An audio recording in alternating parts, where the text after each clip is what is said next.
What's up, everybody? Beautiful day. Leaves are green again. Summer's officially here in Canada.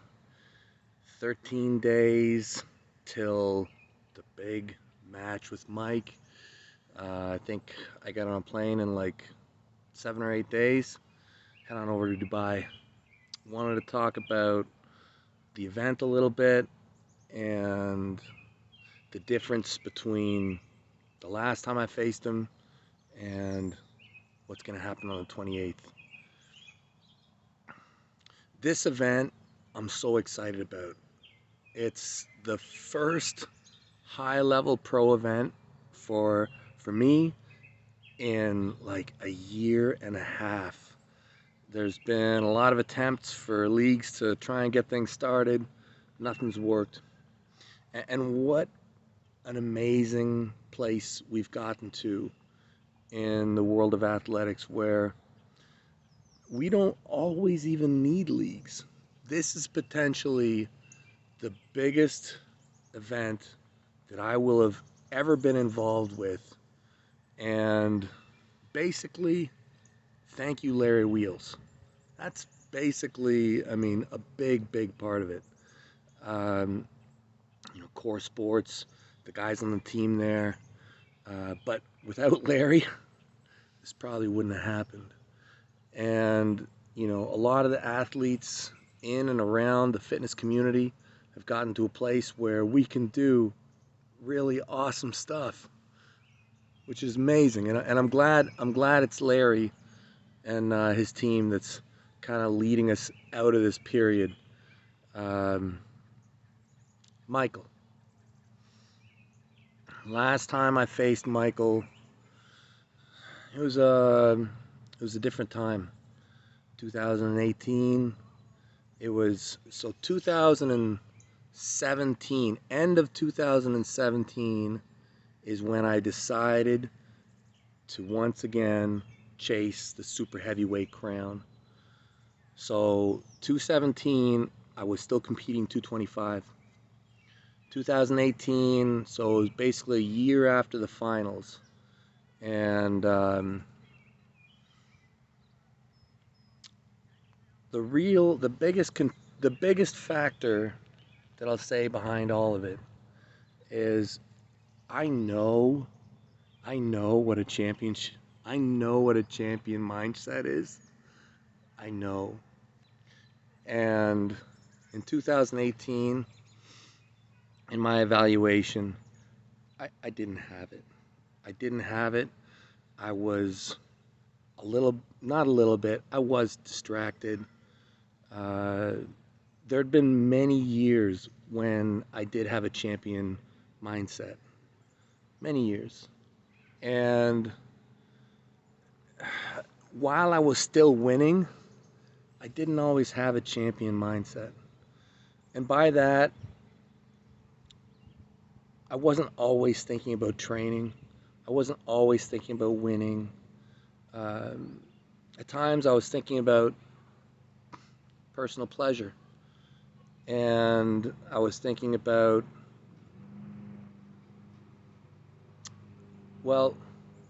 just not always on target.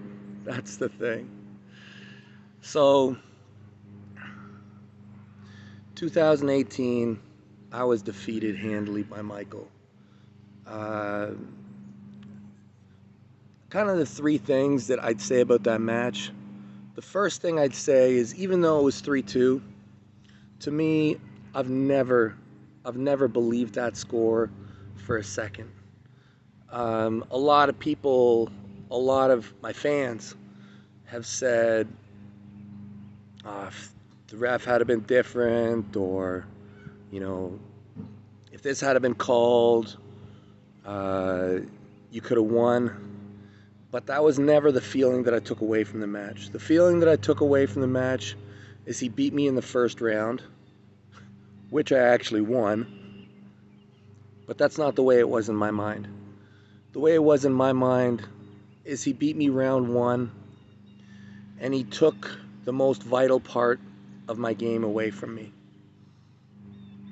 So, that match being 3-2, to me, was more of a credit to Michael being a good showman and keeping me alive. Even though I fought my very hardest and I did everything I could to win, to me, I was defeated fully. The second feeling I have remembering that match is remembering exactly what was weak in me. And I remember walking away knowing exactly what was missing. And since that day, I've worked on it, sometimes harder than others, but I did know what the missing elements were.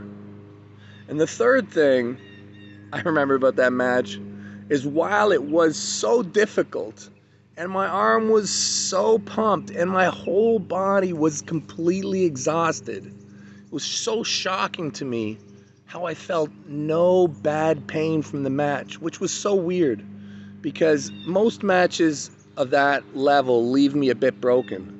But I remember feeling, even though I was completely exhausted, I felt so good after that match, which is really interesting to me.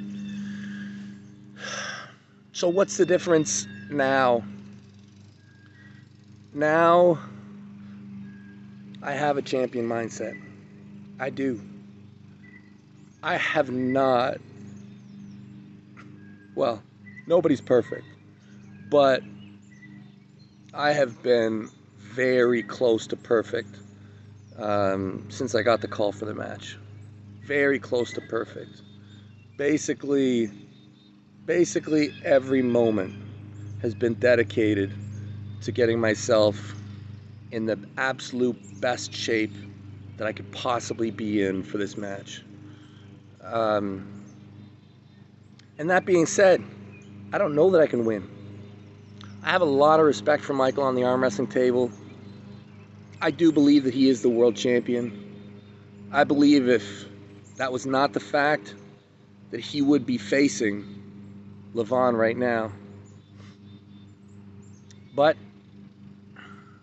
backing away from a fight when the prizes are so sweet, to me, leaves me with a very disheartening conclusion. It's not the one I wanted to see, but I'm left believing that Michael is the world champion. So honored. So honored to have this shot. And yeah, I am coming in my very, very best. Michael's been saying that he just wants to slam me. He thinks that there's a power difference. There might be. He better hope that there is. My goal is not just to win. My goal is to completely destroy him. If I see victory, I will try and make my victory larger. If I think that I can rush things, I won't. I will extend things. This will be my goal. It's been 6 weeks, basically. Well, 6 weeks from the time that the match will be, that I've just been polishing. Most of the times, I come into the matches not too bad. Last time when I came into the match with Michael, I was doing an experiment where I was just arm wrestling. I did that leading up to Matt, and then Michael afterwards. I was a bit beat down. I would say that this preparation for me, with the time I've been allotted, is as perfect as possible. Anyways, we're so close, guys. We're so close. I think I've got a chance. And I hope you guys are along to watch the ride. Put a lot of work into this. the big difference for me, the big wake-up call for me, I think the reason why I maybe got it back was my brush with DVT and pulmonary embolism. You know, I'm always someone who thinks that today can be your last day. I'm always someone who knows that your time on this earth is very limited and every day is a gift. But when you get reminded, it does help you live better. And I might have got that reminder at the perfect time. Anyways, 13 days, polished, spit polished, ready, parade inspection ready.